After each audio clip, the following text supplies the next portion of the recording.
I'm Holly Robinson Pete. And I'm Rodney Pete. I'm the co-author of My Brother Charlie along with my daughter Ryan. And I'm the author of Not My Boy.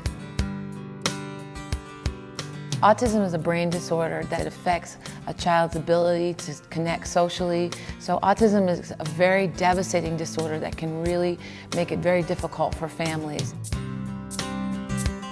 About 2 years ago, my daughter Ryan came to me and she said, look, kids at school need to understand what autism is because kids are making fun of RJ, they don't understand what it is. No one's playing with them. Yeah. And I thought it was such a beautiful idea because I knew she wanted to advocate for her brother. And that's what My Brother Charlie is about. She was the total inspiration for it. And Rodney Pete has played in Super Bowls, and I've spoken in front of a lot of people, but nothing was scarier than talking to 54th graders. You know, kids are brutally honest, and they fired questions away, and we answered them as honestly as we could, but it was the best experience we probably could have done. You know? It was a great idea to sit down and talk to these kids at school.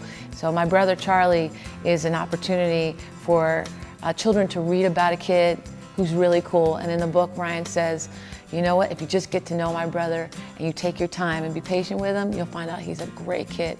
You know, as RJ has grown, there's been many triumphs that have happened in our lives, and he's able to communicate. Yeah, things they said he would never do. And along the way, you know, I think the first couple of years, I didn't really understand how to talk to him and break through to him.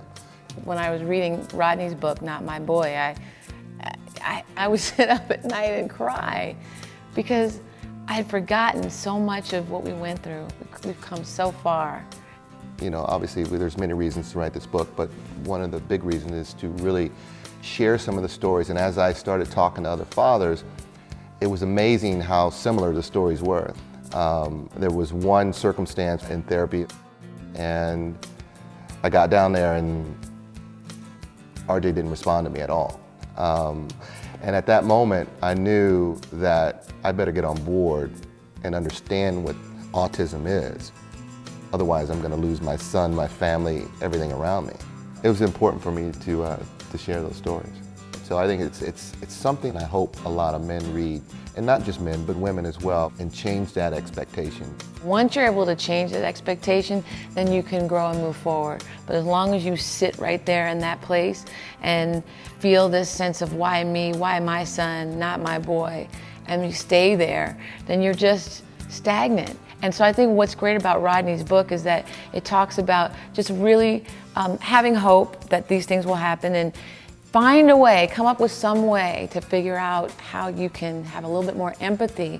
The biggest part is that there's a small window of time that you have to connect with the kids. If you're wasting a year, 6 months of being in denial and your self-pity and your ego, that's time wasted from a child being able to be brought out of that world. Yeah, and that's why I love about our two books. It gives people opportunities to look at autism on different levels. Everybody has a different approach, but the one thing we have in common is that we want these children to be embraced, and I think that rings true in Not My Boy and in My Brother Charlie. And I'm just thrilled that we're able to get that message out.